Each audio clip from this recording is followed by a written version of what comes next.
Meus irmãos, no domingo passado nós começamos uma nova série, uma série que tem como tema Quem somos em Cristo.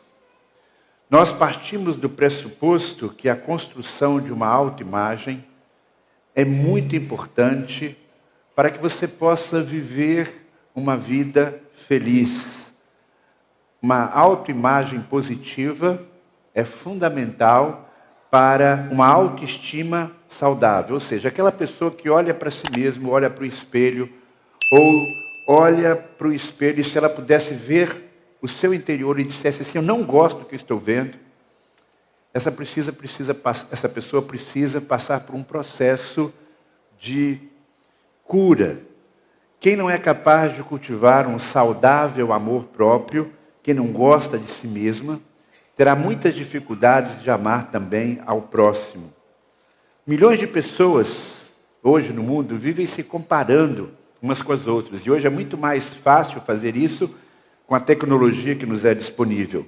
E esta comparação gera nas pessoas um sentimento, na maioria das vezes, de inferioridade. Elas se sentem infelizes consigo mesmas a partir dessa comparação. Algumas chegam a ficar deprimidas. E em situações extremas, elas chegam a colocar o fim na sua própria vida.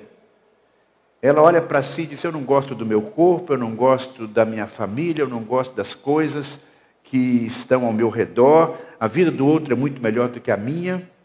E, infelizmente, esse tipo de sentimento, ele pode afligir até mesmo os cristãos.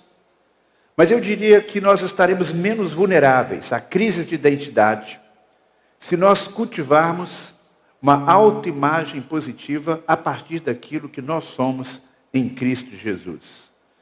Nós vamos, nesses dias, resgatar alguns conceitos que nós já sabemos, mas muitas vezes nós não paramos para pensar na profundidade, na importância disso na nossa própria vida. Nós queremos resgatar isso, não apenas para que isso fique na nossa mente, mas para que a gente possa viver à luz daquilo que realmente nós somos em Cristo Jesus. Um homem foi visitar os bastidores de um circo para conhecer mais de perto os animais. Naquele tempo em que os circos tinham animais. Hoje em dia isso está mudando um pouco. Tem aí os direitos dos animais e há então uma tendência de não colocar mais animais nos circos, porque segundo eles esses animais são maltratados. Mas eu sou do tempo em que lá no interior, quando um circo chegava na cidade, havia uma espécie de uma passeata com os animais nas jaulas, né? E você via então aqueles animais e aquilo era uma atração para a gente depois ir ao circo.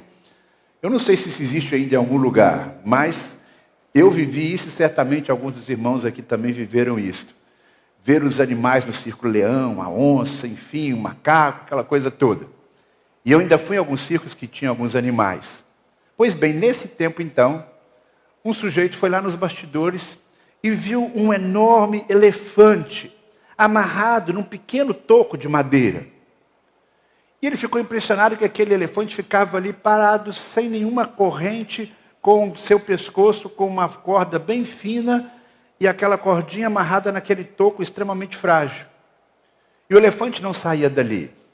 E ele então perguntou para o tratador, por que esse elefante que tem tanta força, que se desejasse ele sairia daqui e arrancaria não só esse toco, mas levaria quase o circo nas suas costas. Por que ele fica tão calmo e não faz nada disso? Ele disse, porque esse animal foi colocado aí nesse lugar quando ele ainda era filhote, ele era bem pequenininho. E quando ele era bem pequeno, mesmo sendo um elefante, ele não tinha força para sair desse toco. Ele tentava algumas vezes, mas não conseguia. E ele se acostumou nessa posição. Ele não sabe a força que tem. Ele não sabe que ele pode sair a qualquer momento, levando consigo não apenas esse toco, mas tanta coisa ao seu redor. Essa história, ela ilustra exatamente a situação de muitas pessoas. A pessoa se acostumou a uma determinada prisão, ela não sabe a força que ela tem, o poder que ela tem, não porque esse poder seja simplesmente seu, mas sendo um cristão, o poder que ela tem em Cristo Jesus. Ela não tem que ficar mais preso numa marra. Ela tem condição de se levantar e sair, e enfrentar e alcançar liberdade. Esse é o nosso objetivo quando nós estamos falando sobre aquilo que somos em Cristo Jesus. É ajudar você a se libertar de alguma amarra que prende você lá no passado. Uma coisa que você aprendeu quando era criança ou ao longo da sua vida até aqui, mas que você pode se libertar completamente disso. No domingo passado eu falei que em Cristo nós somos novas criaturas. Se alguém está em Cristo, nova criatura é. As coisas velhas já passaram. Eis que tudo se fez novo. E eu expliquei então o que isso significa. Nova criatura nós somos. Porque em Cristo Jesus, aquela imagem que foi quebrada lá no Éden, ela começa a passar por um processo de restauração. Deus começa a trabalhar em nós, trazendo de volta aquela configuração original, a imagem dele refletida em nós. Hoje eu quero falar sobre aquilo que eu considero um privilégio ainda maior. Repito, não é uma coisa absolutamente nova, mas eu quero pensar com vocês sobre quão grande é a dimensão desse privilégio. Que privilégio é esse? O privilégio de sermos filhos de Deus. Filhos de Deus. Quando Jesus Cristo esteve aqui no mundo, ele resgatou esse conceito. Que era um conceito que apareceu algumas vezes no Antigo Testamento. O conceito de que Deus é o nosso Pai. Você lê lá nos Salmos, falando como um pai se compadece dos seus filhos, assim o Senhor se compadece daqueles que eu amo. Então, esse conceito de Deus como Pai, ele não é um conceito apenas do Novo Testamento, mas ele é um conceito que vem com muito mais força nas páginas do Novo Testamento. Quando Jesus Cristo entra em cena, a imagem que ele apresenta de Deus não é do Senhor dos Exércitos, não é aquele que é o Santo dos Santos, mas é a imagem do Deus como nosso Pai. No Sermão da Montanha, frequentemente ele usa esta imagem para falar do nosso Deus, o Pai dele, o nosso Pai. Pode ser que a imagem de Deus como Pai não lhe seja algo muito conveniente. E esse tipo de situação pode acontecer quando a pessoa não teve ou não tem uma experiência muito boa com seu pai aqui na terra. Se você tem uma imagem distorcida por causa de uma experiência ruim com seu pai aqui na terra, você precisa de uma ajuda especial para adquirir uma visão correta acerca do seu Pai celestial. Não se prenda a esta imagem do pai humano que não exerceu bem a sua paternidade. Por quê? Porque o que a Bíblia revela sobre esta relação que temos com Deus, por meio de Jesus, sendo Ele o nosso Pai, é algo simplesmente fantástico. O primeiro aspecto a ser destacado é que a nossa filiação divina é fruto do amor de Deus por nós. A nossa filiação divina é fruto do amor de Deus por nós. Lá em 1 João capítulo 3, versículo 1, nós lemos assim: Vejam como é grande o amor do Pai por nós, pois Ele nos chama de filho, e de fato somos. O fato de nos tornarmos filhos de Deus é uma manifestação do amor de Deus por nós. Quando a Bíblia usa essa imagem de que somos filhos de Deus, ela não está simplesmente usando uma imagem simbólica. Não é uma analogia, é uma realidade. Esse texto aí fala claramente. De fato, nós somos filhos de Deus. Aqui na terra, há homens que se tornam pais sem desejar a paternidade. Por isso eles se colocam distantes, frios, e muitas vezes agem com irresponsabilidade. Aqui na terra, há homens que gostariam de ter sido bons pais, mas não tiveram um bom modelo em sua casa. Eles próprios não tiveram bons pais. E eles não sabem, então, como exercer a paternidade. Não tiveram a oportunidade de mudar, de agir de forma diferente. Muitos não conhecem os princípios da palavra de Deus para a paternidade. Há homens que querem ser bons pais, procuram se aproximar dos seus filhos, mas existe uma barreira entre eles, porque são homens dominados pelos vícios. Muitas vezes se envolvem com a prostituição e tantos outros pecados. Não são um bom referencial de ser humano, de moral, de ética. Não são bons profissionais, não são bons maridos, até que eles tentam cuidar dos filhos, se aproximar deles, mas esses pais não representam para eles um referencial positivo. Eles perderam a sua autoridade moral para educar os filhos, estabelecer um relacionamento com eles que seja realmente significativo. Se você é filho de um pai assim, repito, não deixe que essa experiência difícil e negativa interfira na visão do seu Pai Celestial, porque o Pai Celestial é completamente diferente. Por outro lado, pode ser que alguns de vocês aqui, ou muitos de vocês aqui, tenham a experiência que eu tive, o privilégio que eu tive, de ter um pai amoroso, presente, responsável, íntegro, que se tornou para mim, e é para mim até hoje, um excelente referencial do Pai Celestial. Não é à toa que quando eu oro, na maioria das vezes, eu uso naturalmente a expressão, querido Pai Celestial. Ou então, querido Pai Celeste. Isso para mim é algo natural. Porque eu vejo nesta atitude de Deus em querer ser o meu Pai, um Pai amoroso, um Pai que decidiu me amar e me ama profundamente. Então não é difícil para mim me relacionar com Deus tendo esta imagem de um pai, porque em alguns momentos eu evoco a imagem do meu próprio pai, que é uma pessoa que me abençoa e me ama profundamente. Mas a nossa filiação divina tem um aspecto ainda mais profundo. A nossa filiação divina é resultado de uma eleição feita pelo próprio Deus. Sim, nós somos eleitos em Cristo Jesus. Vamos ver o que diz lá o texto de Efésios, capítulo 1, versículos 3 a 5. Todo louvor seja a Deus, o Pai de nosso Senhor Jesus Cristo, que nos abençoou em Cristo com todas as bênçãos espirituais nos domínios celestiais. Mesmo antes de criar o mundo, Deus nos amou e nos escolheu em Cristo, para sermos santos e sem culpa diante dele. Ele nos predestinou para si, para nos adotar como filhos por meio de Jesus Cristo, conforme o bom propósito de sua vontade. A decisão de nos fazer seus filhos não foi uma decisão que Deus tomou depois que o pecado entrou no mundo. Não foi depois de termos perdido, por assim dizer, uma filiação, que Deus disse, não, mas eu quero ter esses filhos, então eu vou fazer alguma coisa para resgatá-los e para trazê-los e vou transformá-los nos meus filhos. Não. Nós temos aqui algo, meus irmãos, que nós não conseguimos compreender completamente. Nós temos diante de nós um grande mistério. Porque Deus já sabia o que aconteceria no Éden. Deus já anteviu a queda antes que ela acontecesse. Por que Deus não interferiu? Por que Deus permitiu? A gente não tem condição de decifrar esse enigma. Mas Deus, na sua presciência, já proveu um plano.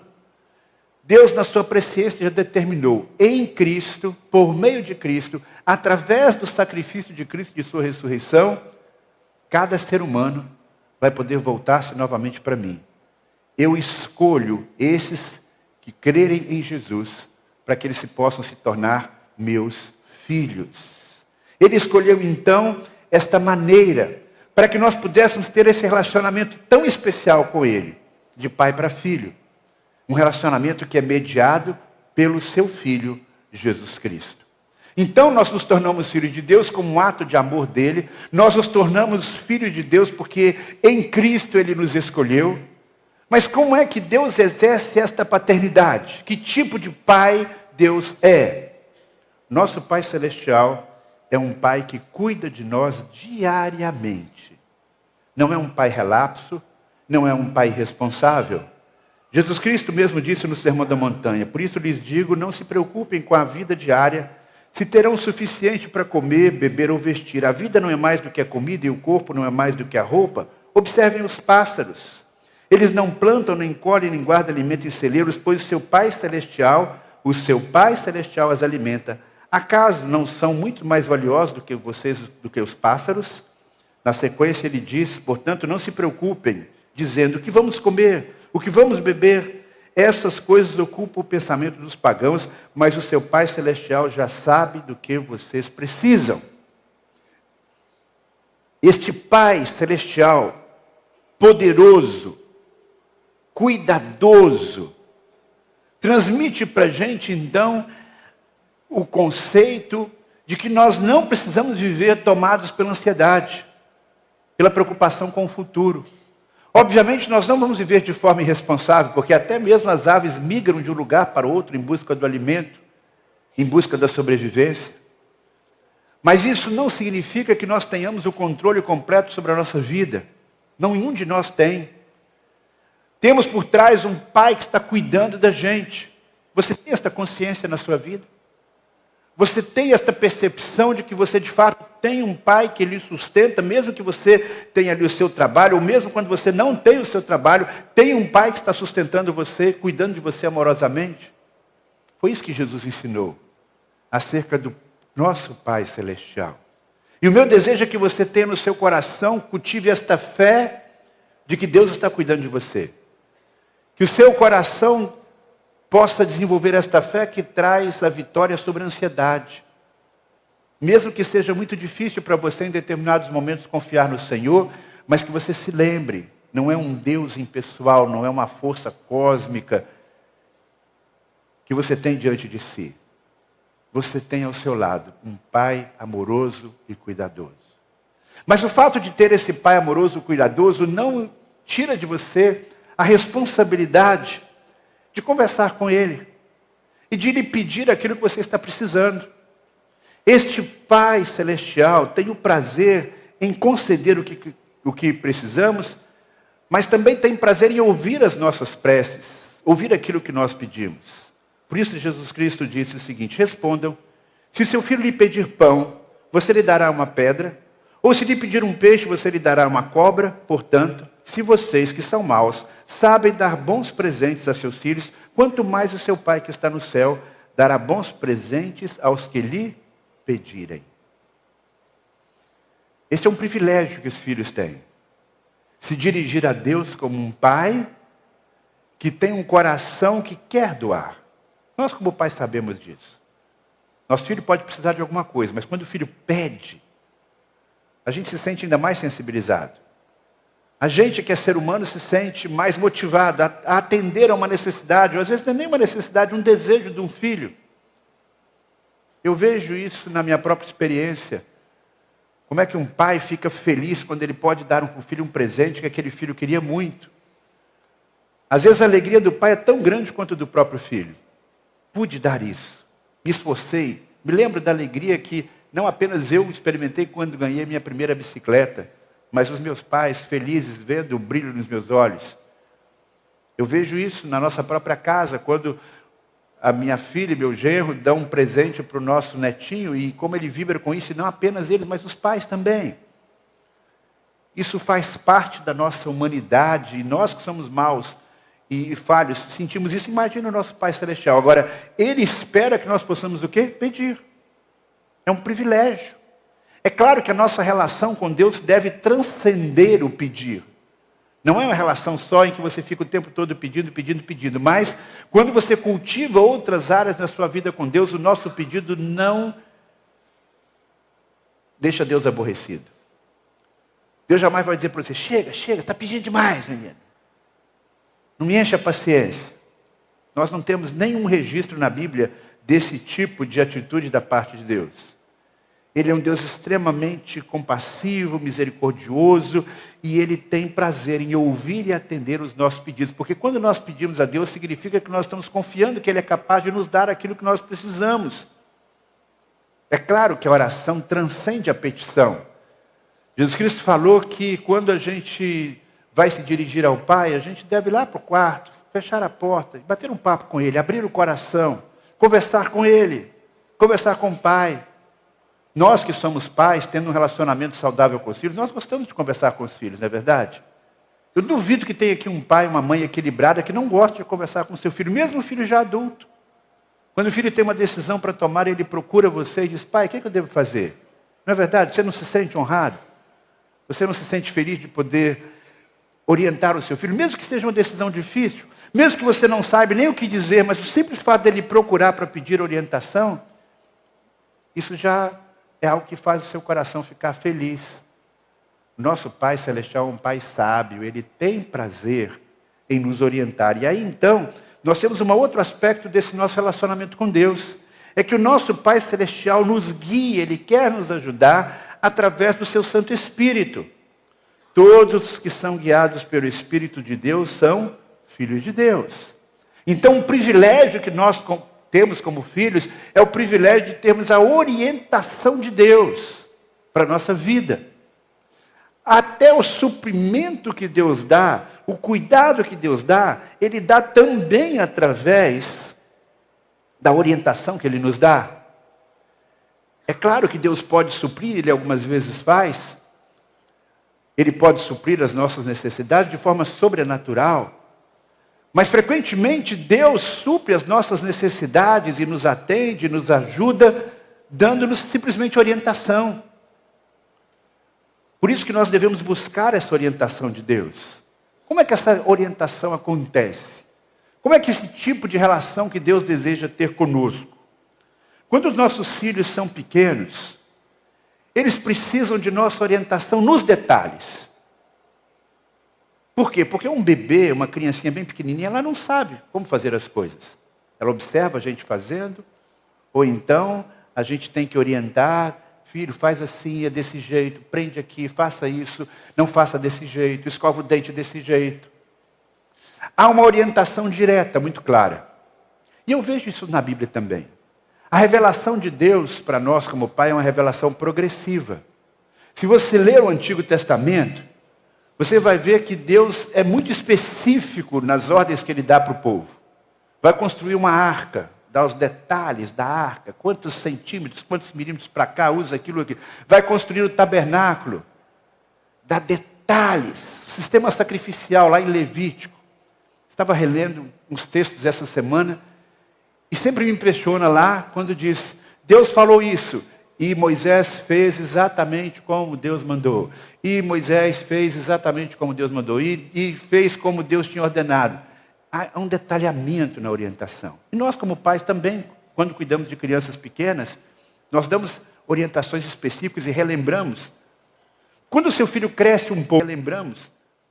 Quando o seu filho cresce um pouco mais, será que você se sente confortável se o seu filho ficar perguntando as mesmas coisas o tempo todo? Não. Você espera que ele possa assimilar algumas coisas e já colocar dentro da sua mente, aceitar e compreender aquilo como sendo algo que você já ensinou, já incorporou, ele já incorporou. Dependência de Deus tem várias facetas. Quando você é um crente novo, quando você não sabe muitas coisas ainda, obviamente você vai ter que orar mais vezes e perguntar mais para Deus algumas coisas, porque você não sabe qual é a orientação de Deus. Porque a orientação de Deus, ela vem de duas maneiras. A orientação do nosso Pai Celestial, ela vem por meio da oração, quando nós conversamos com Deus e pedimos uma direção de Deus. E esta orientação muitas vezes é um tanto mais subjetiva, às vezes a gente tem que perseverar em oração para discernir aquilo que Deus está querendo nos falar. Mas existe uma outra forma que Deus nos orienta que é mais objetiva, que é por meio da palavra. Quanto mais eu conheço a palavra, em alguns aspectos, menos eu vou ter que perguntar para Deus, eu tenho que fazer isso ou aquilo. Por quê? Porque Deus já revelou. E eu já sei. Então, na medida que eu vou crescendo espiritualmente, a maneira como eu vou dependendo de Deus vai também mudando.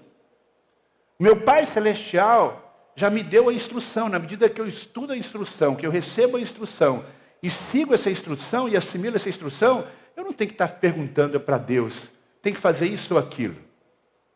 Clarificando melhor. Eu tenho um filho que está noivo. Ele não tem que chegar para mim e perguntar: pai, será que eu devo ter um relacionamento íntimo com a minha noiva ou não? Se ele me perguntasse isso, eu ficaria escandalizado. Eu ficaria chateado. Por quê? Porque isso já está claro. Eu já ensinei isso para ele desde criança. Então, um crente maduro não precisa ficar orando sobre uma série de questões, porque ele já sabe o que está na Bíblia. Se ele perguntar ao pai certas coisas, provavelmente ele só está querendo uma desculpa para pecar, uma autorização para fazer a coisa errada. A dependência de Deus, ela acontece na medida que você vai conhecendo a vontade de Deus, por meio da sua palavra, e vai simplesmente colocando em prática aquilo que Deus já revelou. E o Espírito Santo vai guiando você na compreensão da palavra e na aplicação da palavra na sua vida. É assim que Deus guia a nossa vida. Na Bíblia nós temos tantas sugestões práticas, nós temos tantos princípios claros. E se tem muito crente dando cabeçada e tomando decisões erradas, é simplesmente porque não estudou, não conheceu, ou se estudou, não aprofundou e não assimilou e não colocou como um valor para a sua vida aquilo que está revelado na palavra de Deus. Eu sei que existem outras decisões um pouco mais complexas e não tão explícitas. Para essas decisões, muitas vezes Deus nos dá a liberdade de escolhermos aquilo que a gente entende ser o melhor. E nós não vamos estar ferindo a vontade dele. Na medida que o filho cresce, o pai vai dando mais autonomia para que ele tome algumas decisões sozinho. Ele não vai decidir tudo completamente sem consultar os pais, porque existem alguns limites que ele deve observar. Mas dentro daquela área ali, ele tem liberdade de fazer as suas escolhas. E qualquer que seja a escolha que o filho fizer, o pai vai respeitar. Assim também o nosso Pai Celestial. Ele não determina cada detalhezinho da nossa vida, dizendo, olha, se não for desse jeito, se não for com essa pessoa, se não for nesse lugar, você está lascado para o resto da vida. Não é assim que funciona.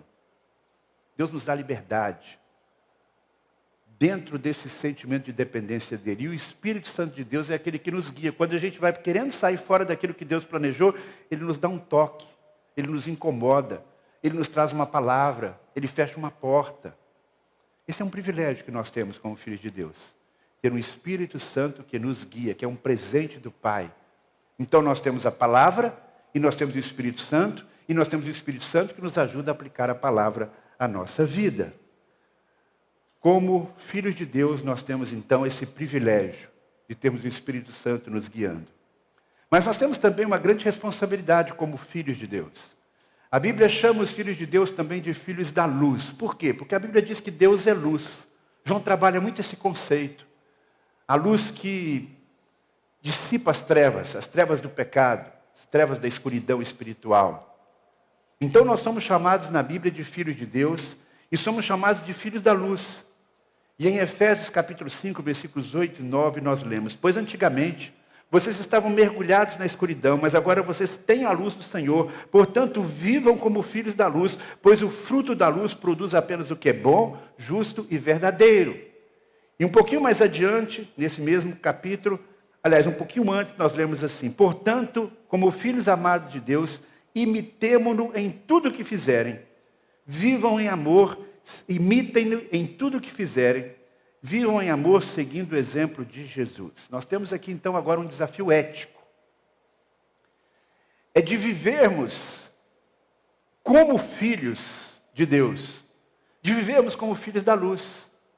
Isso implica no nosso testemunho. Significa que aquilo que nós já compreendemos pela Bíblia que nós devemos fazer, nós vamos fazer. Um filho que não segue as orientações do seu pai, que o pai fala uma coisa e ele faz outra, ele não deixa de ser filho, mas vai ser um filho desobediente. E um filho desobediente faz o quê? Ele envergonha o seu pai. Não é verdade que algumas vezes o pai chega e diz, meu filho, não me faça passar essa vergonha. Você tem um nome a zelar. Você tem o nome da nossa família para zelar. Não jogue o nome da nossa família na lama. Não é? Nós carregamos o nome de cristão. Todos nós temos que assinar no final do nosso sobrenome, não é? Marcos Vieira Monteiro, cristão. Cada um de nós tem que assinar no final do seu nome o nome de Jesus, porque nós fazemos parte dessa família. Nós somos filhos de Deus, nós temos essa identidade. Então, quando você não age de uma forma compatível com a sua família, com a sua identidade, você está envergonhando o seu Pai Celestial. Você está deixando de glorificar o Pai Celestial. Por isso é que é importante procurarmos fazer, como diz o texto, aquilo que é bom, justo e verdadeiro. Não é verdade que quando um filho de pais que são íntegros, que procuram agir com correção, começa a fazer tudo errado, começa a seguir os seus próprios caminhos sem levar em consideração a história dos seus pais, o exemplo dos seus pais, a gente olha para aquele menino, para aquele rapaz, para aquela moça e diz, nem parece filho de fulano. Nem parece filho de fulano. Deve estar trazendo muita tristeza ao coração do seu pai e da sua mãe. Que ninguém olhe para nós e diz, nem parece filho de Deus. Diz que é filho de Deus, mas olha como está agindo. Nem parece com o pai. Em Cristo, nós temos um poder maior do que a genética. Porque a genética, muitas vezes, nos faz agir de acordo com as características dos nossos pais. Mas com o sangue de Cristo, em nossa vida, nós temos uma nova realidade. Nós temos um novo poder. E nós temos o poder do Espírito Santo, que nos capacita a fazer aquilo que agrada a Deus. Porque esse é um outro desafio que nós temos. O desafio de fazer o que é correto, o que é bom, o que é verdadeiro, mas o desafio também de, sendo filho de Deus, descobrir e fazer o que agrada o nosso Pai Celestial. Nessa mesma sequência aí do livro de Efésios, no capítulo 5, no versículo 10, ele está falando sobre essa filiação divina. Ele diz claramente, nessa mesma sequência em que ele fala que somos filhos de Deus: procurem descobrir o que agrada ao Senhor. O que agrada ao Senhor? Essa é uma das grandes perguntas que nós temos que fazer. Porque um filho obediente, um filho amoroso, ele procura saber aquilo que agrada o seu pai. E mesmo sendo adulto, ele vai levar em consideração a opinião e o desejo do seu pai, especialmente na área daquilo que é moral, daquilo que é correto. E como é que nós podemos saber o que agrada o nosso pai? Não é tão difícil. Repito, temos as Escrituras. E nas Escrituras nós temos ainda algo mais específico, Jesus Cristo. Como é que ele agiu? O que Jesus Cristo ensinou claramente? Como ele se posicionou diante das pessoas que o perseguiam, que o criticavam, com seus amigos? Como ele agiu? Como ele agiu com a sua família? Conhecer a Deus, fazer a vontade de Deus, passa por esse conhecimento e este olhar sobre Jesus Cristo, a quem devemos imitar. Com Jesus Cristo nós aprendemos sobre o perdão, sobre a sinceridade, sobre a transparência, sobre a generosidade, sobre a dependência do Pai, sobre a gratidão, sobre a valorização da amizade e tantas outras coisas. E a gente então procura descobrir, olhando para Jesus. E mais do que descobrir, não apenas saber, mas procuramos praticar. E fazendo assim, nós estaremos agindo como o Filho amado de Deus. E estaremos agindo como filhos amados de Deus. Muito do que nós somos, a gente deve ao Pai que a gente tem. Muito do que eu sou, das qualidades que eu tenho, eu vejo claramente no meu Pai. E eu vejo nos meus filhos algumas características boas que Deus me deu. Porque inconscientemente a gente imita os pais. A gente tem uma herança que nos ajuda nessa direção. E o nosso Pai é um bom Pai. É um Pai perfeito. É um Pai maravilhoso. Deixe-se influenciar pelo seu Pai Celestial. Imite o seu Pai. Sendo filho de Deus, nós temos também uma outra bênção. Uma bênção que a gente não gosta muito, porque tem bênção que a gente não gosta, né? Mas que são importantes. É a bênção de sermos disciplinados amorosamente. Já lá no Antigo Testamento, e depois sendo reforçado na carta aos Hebreus, nós temos esse conceito. O sábio Salomão já dizia: meu filho, não rejeite a disciplina do Senhor, não desanime quando ele o corrigir, pois o Senhor corrige a quem ama, e assim como o pai corrige o filho a quem ele quer bem. Eu tenho certeza que todos da minha geração foram corrigidos pelos seus pais em algum momento. Todos nós precisamos de uma correção. Por quê? Porque nós não somos perfeitos, nós falhamos. E os nossos pais, talvez mais do que os pais de hoje, corrigiam os filhos. Tinha pai e mãe que tinham o dom de corrigir só com o olhar. O olhar da minha mãe já era um olhar corretivo. Ela olhava assim para mim, atravessado, e eu sabia: epa, estou pisando na bola. Tem que mudar a minha atitude. Hoje eu costumo dizer que às vezes o pai fica zarolho e o menino está aprontando e não tem, né? Não tem como corrigir, disciplinar. Mas é responsabilidade do pai. Não é sua responsabilidade corrigir o filho do outro. A Bíblia diz claramente: o pai corrige o seu próprio filho, não o filho do outro. Deus tem um tratamento diferenciado conosco. Assim como Ele tem um tratamento diferenciado para nos proteger, para nos guardar, para nos sustentar, Ele tem um tratamento diferenciado conosco também para nos disciplinar. E eu sei que é difícil às vezes a gente entender esse conceito de disciplina nos nossos dias. Talvez algumas coisas não estejam dando tão certo na sua vida em algumas áreas, porque Deus está querendo lhe ensinar alguma coisa, lhe disciplinando. É difícil para mim, como pastor, ou para outra pessoa dizer: é a disciplina de Deus, porque é uma coisa um tanto subjetiva, mas é uma realidade. E cada um de nós tem que considerar em que aspecto eu estou indo fora da vontade de Deus, conscientemente Deus está me disciplinando. E para deixar a disciplina ou para se submeter à disciplina, o que precisa simplesmente é: Senhor, eu estou aqui, eu peço perdão, tem misericórdia de mim. E nós podemos ter a certeza de que Deus nunca vai exagerar na disciplina. Deus nunca vai errar na disciplina. Quando nós somos bem disciplinados, o amor e o respeito não deixam de acontecer. Estava escrevendo essa semana sobre o papel do pai. Um dos papéis do pai é disciplinar o filho com sabedoria. Eu nunca precisei bater no rosto de um filho meu. Nunca precisei xingar um filho meu. Nunca precisei espancar um filho meu. E nada disso aconteceu comigo na relação com meu pai. Mas fui disciplinado e disciplinei os filhos. E mantemos uma relação respeitosa. Quando você se submete à disciplina do Pai Celestial, você sente nesta disciplina o amor dele por você e o cuidado dele por você. Porque o objetivo é corrigi-lo para abençoá-lo. Caminhando para o final, nós podemos também, como filhos de Deus, ter a certeza de uma herança celestial. Diz lá o texto de Gálatas capítulo 4, versículo 6. Porque nós somos seus filhos, Deus enviou ao nosso coração o Espírito do seu Filho, e por meio dele clamamos Abba Pai, ou seja, querido Pai. Agora você não é escravo, mas filho de Deus, e uma vez que é filho, Deus o tornou herdeiro dele. Que coisa maravilhosa! Você é filho de Deus, eu sou filho de Deus, e nós temos uma herança maravilhosa que Deus preparou para nós. Que herança é esta? Esta herança é tudo aquilo que está lá no céu. Tudo aquilo que nós podemos desfrutar na eternidade. E creio que talvez a parte mais importante desta herança é podermos conhecer a Deus plenamente, é contemplarmos a face do Senhor, é vermos o brilho da glória de Deus, sem sermos destruídos. O céu é mais do que um lugar simplesmente maravilhoso. Talvez alguns de vocês aqui tiveram o privilégio de visitar lugares lindos no mundo. Talvez alguns de vocês aqui tiveram o privilégio de fazer uma viagem dos sonhos. E passaram dias maravilhosos num outro país, num outro lugar. Seja um lugar agitado, ou seja um lugar mais calmo. Você lembra disso assim com muita satisfação. Que lugar maravilhoso. Eu fiquei impactado, eu fiquei entusiasmado, eu fiquei ali relaxado, maravilhado. Deixa eu dizer, o melhor lugar que você já foi, o melhor lugar onde você já esteve, não se compara com aquilo que você vai encontrar lá no céu. É muito mais, é muito melhor.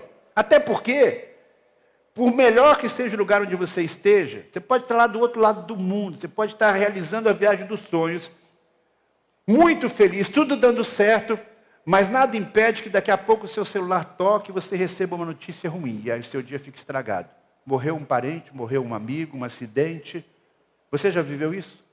Está vivendo um tempo maravilhoso, mas recebe uma notícia ruim? Deixa eu dizer uma coisa, lá no céu a gente não vai receber notícia ruim. Lá no céu você não vai receber nenhuma notícia que tire a plenitude do prazer que você tem em Cristo Jesus. Esta é a grande herança que nós temos.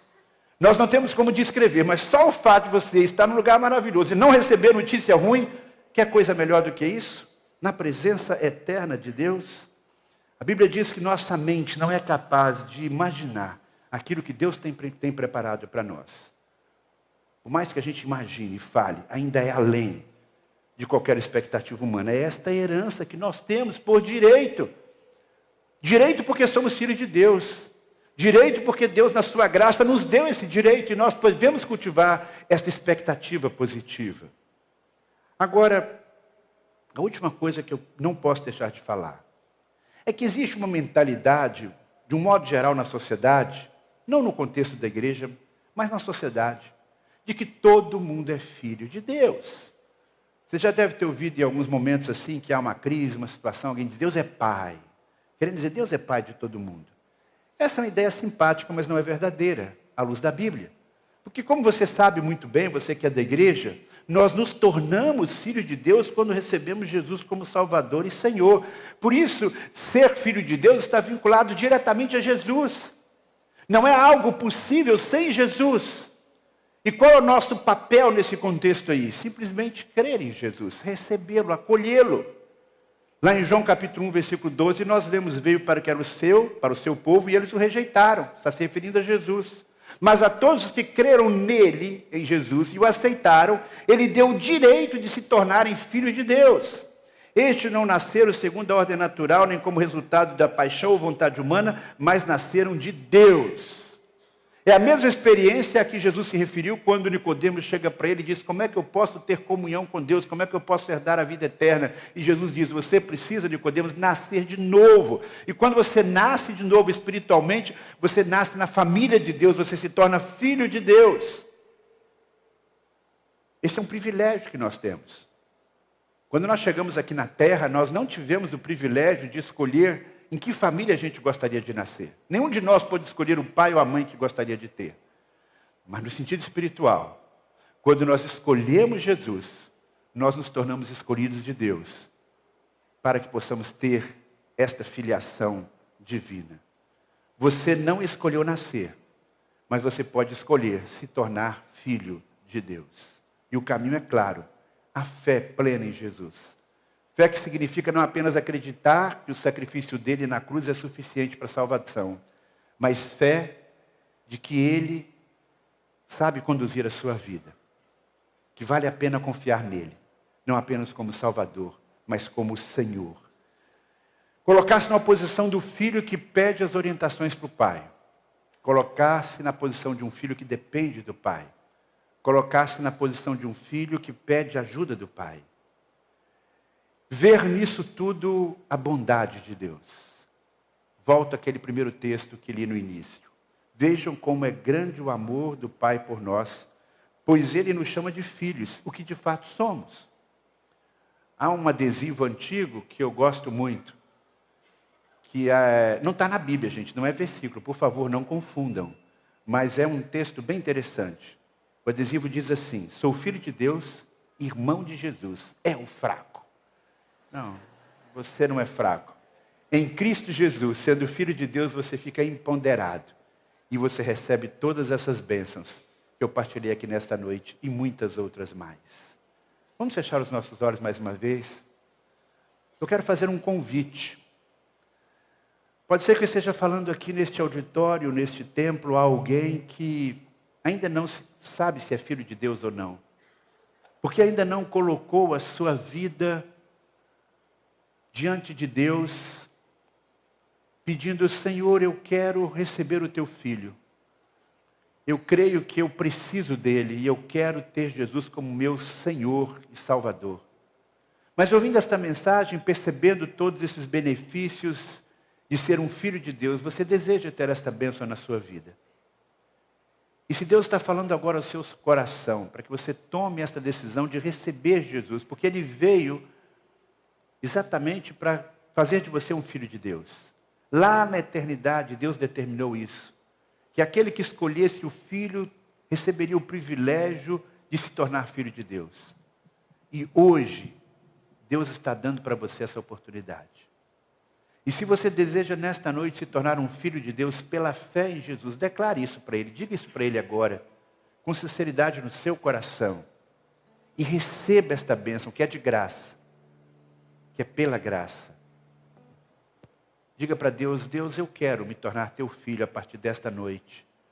E desejo receber todas essas bênçãos inerentes a esta condição de filiação divina. Fale com Deus agora sobre isso. E eu quero dar agora a você a oportunidade, se você está tomando esta decisão hoje à noite, de se tornar um filho de Deus pela fé em Jesus. Se você quer que uma obra transformadora espiritual aconteça na sua vida como fruto de uma ação de Deus, levante a sua mão agora, indicando com esse sinal: eu quero me tornar filho de Deus.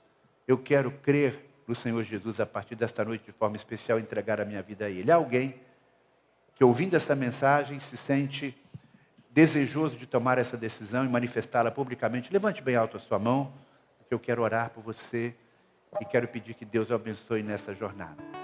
Se há alguém, levante bem alto a mão para que eu possa ver e orar a seu favor.